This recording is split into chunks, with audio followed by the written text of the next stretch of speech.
Internet अब चलेगा मजीद तेज रफ्तारी के साथ मुल्क भर में 5G सर्विस का बाज़ाब्ता आगाज हो गया। वज़ीर आज़म हाउस में मुनक़िदा तक़रीब में मोबाइल कंपनियों के नुमाइंदों को 5G लाइसेंस जारी। पाकिस्तान तेज रफ्तार डिजिटल दौर में दाखिल, 5G रूल आउट शुरू हो गई। PTA से लाइसेंस मिलते ही जैस की 5G सर्विस लॉन्च। इब्तदाई मरहले में 180 साइट्स पर 5G फाल कर दी गई।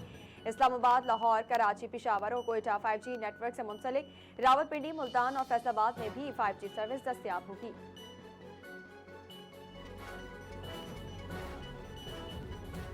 पाकिस्तान के 3 टेलीकॉम ऑपरेटर्स को 5G स्पेक्ट्रम लाइसेंस जारी कर दिया गया। आज के जदीद इनकलाबी दौर में 5G स्पेक्ट्रम से मुतालिक शानदार इक़दाम किया गया। जदीद टेक्नोलॉजी का फ़रोग़ सनअत, ज़राअत और IT सेक्टर में संग मील की हैसियत रखता है।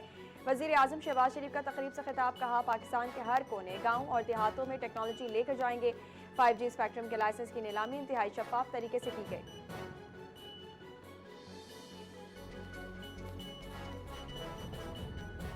ईरान आबनाए हुर्मज़ से गुजरने वाले जहाज़ों पर ट्रांजिट फीस आयद करने की तजवीज़ पर गौर शुरू कर दिया। यह इक़दाम इस अहम आबी गुजरगाह पर ईरान के बढ़ते हुए कंट्रोल को मुआशी फ़ायदे में तब्दील करने की कोशिश हो सकता है।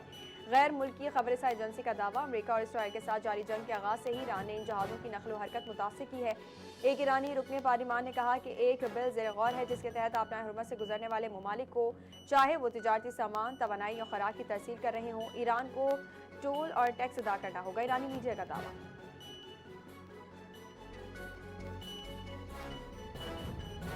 अमेरिका की सऊदी अरब में मौजूद अमेरिकी शहरियों को फौरी तौर पर मुल्क छोड़ने की हिदायत। सऊदी अरब में मौजूद अमेरिकी शहरी कमर्शियल प्रवासों के जरिए जल्द अज जल्द मुल्क से रवाना हो जाएं।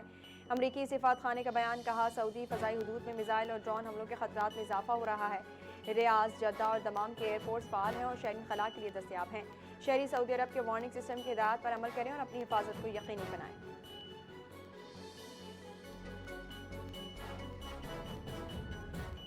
तुलसी गबार्ड का ये कहना कि अमेरिका पाकिस्तान के एटमी मिसाइलों की रेंज में है, हकीकत नहीं है। अमेरिका की डायरेक्टर नेशनल इंटेलिजेंस तुलसी गबार्ड के बयान पर साबिक सेक्रेटरी खारजा जलील अब्बास जिलानी का रद्द-ए-अमल, कहा पाकिस्तान का एटमी नजरिया भारत के लिए मखसूस है। इसका मकसद भारत के खिलाफ मुदाफरत है, दुनिया भर में ताकत का इजहार नहीं। उन्होंने मजीद कहा कि यह अपनी मर्जी से किसी को खतरा करार देने की मिसाल है या सिर्फ एक बुरा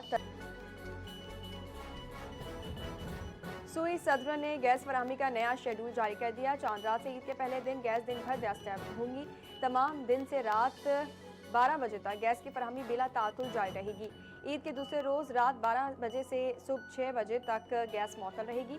ईद के तीसरे रोज़ सुबह 6 से रात 12 बजे तक गैस दस्तयाब होगी। ईद के चौथे रोज़ सुबह 6 से रात 10 बजे तक गैस दस्तयाब होगी। 24 मार्च से रात 10 बजे से सुबह 5:30 तक गैस की मौतली का साबिक शेड्यूल बहाल होगा।